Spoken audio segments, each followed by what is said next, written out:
আসসালামু আলাইকুম। শুভেচ্ছা নিবেন। এডুবার্ড এডুকেশন ম্যানেজমেন্ট সফটওয়্যারের খুবই গুরুত্বপূর্ণ একটি মডিউল সেটি হচ্ছে যে স্টুডেন্টস ফি সেটি নিয়ে আজকে আমরা আলোচনা করব।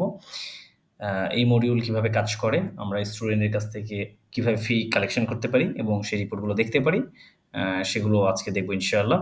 তাহলে চলুন আমরা শুরু করি স্টুডেন্ট ফি কিভাবে কালেকশন করব। আমরা স্টুডেন্ট ফি মডিউলে প্রবেশ করছি। এখানে আমরা প্রবেশ করার পরে যেটি দেখতে পাচ্ছি সেটা হচ্ছে বাম পাশে কিছু মেনু আছে। যেমন স্টুডেন্ট ফি সেটিং, ফি কালেকশন এবং ইনভয়েস ডিলিট। তো আমরা শুরুতেই চলে যাব সেটিং এ। সেটিং এ গেলে আমরা দেখতে পাচ্ছি অ্যাটেন্ডেন্স ফাইন ডিক্লেয়ার। আমরা আমাদের স্কুলে যেটা করে থাকি সেটি হচ্ছে অ্যাটেন্ডেন্স যদি কারো মিস থাকে বা কারো লেট থাকে তাহলে সেটার উপরে আমরা কিছু ফাইন করে থাকি। সেগুলো আমরা এখানে ১ম এ সেটিং করে নিতে হবে। যেমন আমরা একটা করে রেখেছি সেটা হচ্ছে ৫ দিন যদি অ্যাবসেন্ট থাকে তাহলে আমরা অ্যাবসেন্ট ফাইন নিব ৳২০।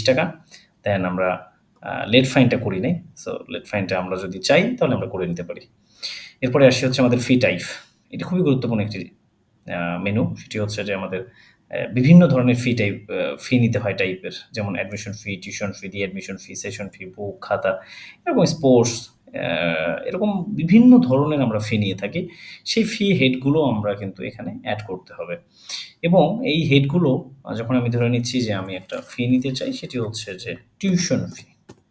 তো টিউশন ফি যদি আমি নিতে চাই আ তাহলে আমাকে ১ম এ যেটি ভাবতে হবে সেটা হচ্ছে এই ফিটা কি ধরনের টাইপ? মান্থলি নাকি আদার্স?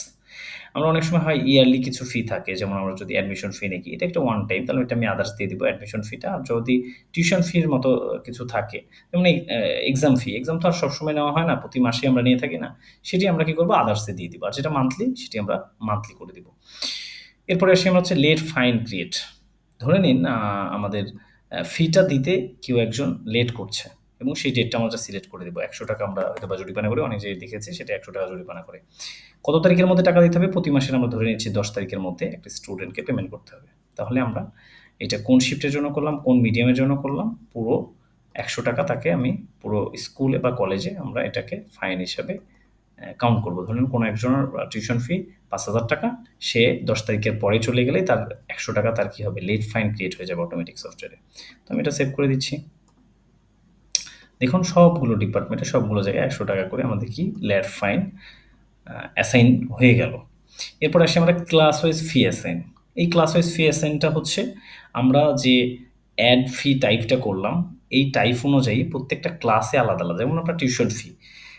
ক্লাস 10 এ এক ধরনের হতে পারে, ক্লাস 9 এ এক ধরনের হতে পারে, 6, 7 আলাদা হতে পারে। প্রত্যেকটা ক্লাস ওয়াইজ কিন্তু আপনার অনেক সময় টিউশন ফি আলাদা হয়। সেটি আমি হেড ওয়াইজ দেখিয়ে দিব। যেমন আমি একটি টেস্ট পারপাস এ আমি দেখাচ্ছি। সেটা হচ্ছে শিফট সিলেক্ট করলাম, মিডিয়াম সিলেক্ট করলাম, ক্লাস 6, ডিপার্টমেন্ট এবং ফি হেড।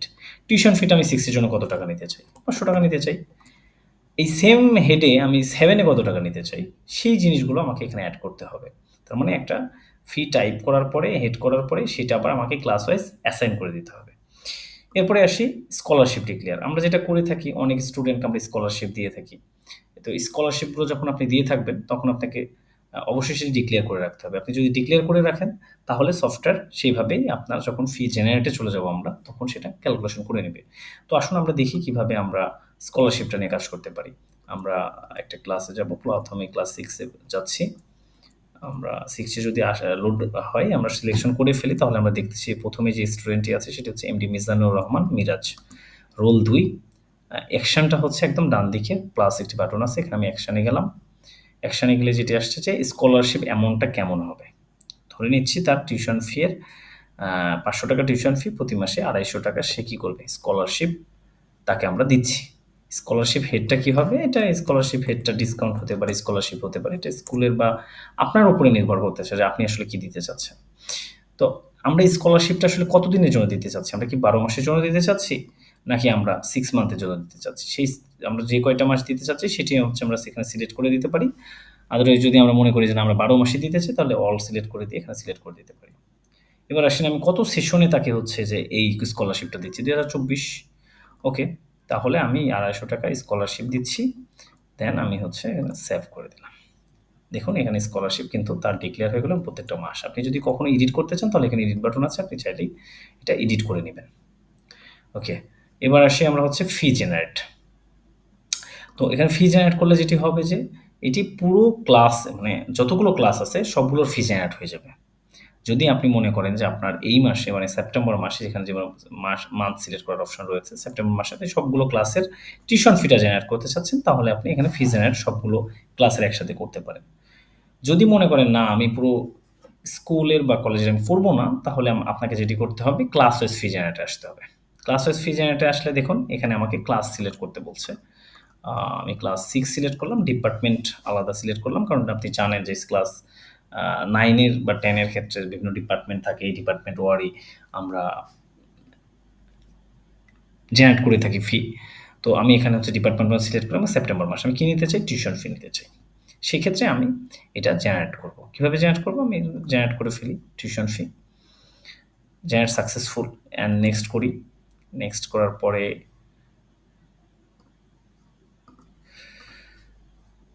আচ্ছা, এটা হচ্ছে একটু লোড নিতে প্রবলেম করতেছে। আমি আবারও এটাকে লোড দিচ্ছি।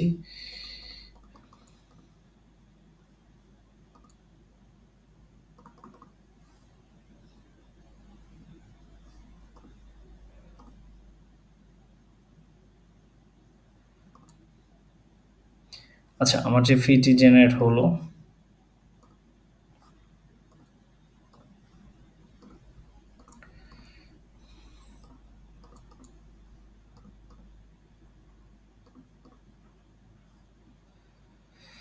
আচ্ছা, সফটওয়্যারে যেটি প্রবলেম হয় মাঝে মধ্যে কিছু ঝামেলা হতে পারে আপনার। সেক্ষেত্রে আমাদের এই কাজগুলো করতে হয় যে আমাকে লগ আউট করে আবার লগ ইন করতে হবে যদি কখনো প্রবলেম মনে করেন। ফি জেনারেটের যে প্রবলেমটি হয়েছিল সেটি হচ্ছে আমাদের attendance fine, scholarship, previous due আসছিল না। আমি লগ আউট করলাম। দেন এটা ঠিক হয়ে গেল। আচ্ছা, ক্লাস 6 এর আমি যেটা করেছিলাম টিউশন ফি জেনারেট করেছিলাম। দেখুন এখানে বলছে monthly this fee already generated. আমি একবার জেনারেট করে ফেলেছি। ওকে। এবার আসুন আমি এটাকে হচ্ছে নেক্সট করব। আমার অ্যাটেন্ডেন্স ফাইনটা আমরা আসলে নিতে চাই কিনা। নিতে চাইলে এখানে একটা হেড দিয়ে দিতে হবে। আমি টেস্ট পারপাস একটা হেড দিতে পারি। তো অ্যাটেন্ডেন্স ফাইনটা আমি ডিক্লেয়ার করে নিচ্ছি। এটা অলরেডি জেনারেটেড বলছে। ওকে, এবার স্কলারশিপ ডিক্লেয়ার করতে চাই কিনা? অবশ্যই স্কলারশিপ ডিক্লেয়ার করতে চাই। ওকে, নেক্সট করি। প্রিভিয়াস যদি ডিউ কোনো কিছু থাকে তাহলে ক্যালকুলেট করতে চাই কিনা? ইয়েস, ক্যালকুলেট করতে চাই। দেন আমি জেনারেট করে ফেললাম এবং ফিনিশ। ওকে, আমার ক্লাস 6 এর ফি জেনারেট কমপ্লিট। আমি যদি কোনো একজন স্টুডেন্টের করতে চাই তাহলে ইন্ডিভিজুয়াল আর শুধু স্টুডেন্ট আইডি নাম্বারটা আমরা এখানে দিলেই স্টুডেন্ট আইডি নাম্বারটি কোথায় পাবেন? এখানে সফটওয়্যার থেকে আমরা প্রোফাইল রিপোর্ট যেটি আছে সেটি থেকে সার্চ করে আমরা স্টুডেন্ট আইডিটি নিয়ে নিতে পারবো। এই যে এটি হচ্ছে স্টুডেন্ট আইডি। এই স্টুডেন্ট আইডি দিয়ে আমরা ইন্ডিভিজুয়ালি ফি জেনারেট করতে পারবো। তো ধরে নিচ্ছি আমি ইন্ডিভিজুয়াল এখন করবো না, আমি ক্লাস ওয়াইজ করেছি। এবার fee check and modify. Fee check and modify গেলে যেটা হবে, আমি যেটা অ্যাসাইন করেছি মানে জেনারেট করেছি সেটা এখানে আসবে। দেখুন আমার এই যে ৩০০ টাকা পেবল অ্যামাউন্ট এখানে আসছে। আমার ফিগুলো সবগুলো স্টুডেন্টের 6 এর ফি জেনারেট হয়ে গেছে। তো আমি যদি দেখি যে চেক অ্যান্ড মডিফাই আমি যদি মনে করি যে এটা ঠিক আছে, তাহলে আমি যেটা করব এখন হচ্ছে ফি ইনভয়েস ক্রিয়েট করব। আপনি যতক্ষণ এই ইনভয়েসটি ক্রিয়েট করতে না করবেন ততক্ষণ পর্যন্ত আপনি কালেকশনে যেতে পারবেন না। আসুন আমরা একটি কাজ করি। ক্লাস 6 এর এই মিজানুর রহমান বা আমি সোহরাব হোসেন জিহাদের আমি ফি কালেকশন করার চেষ্টা করি। কি দেখায় এখানে? কালেকশন বাই আইডিতে যাব। এখানে একটা আইডি দিব। তার কোনো ডিউ আছে কিনা? হ্যাঁ, তার একটা ডিউ পূর্বের একটা ডিসেম্বরের একটা ডিউ আছে। গত বছরের ডিসেম্বরে একটা ডিউ আছে।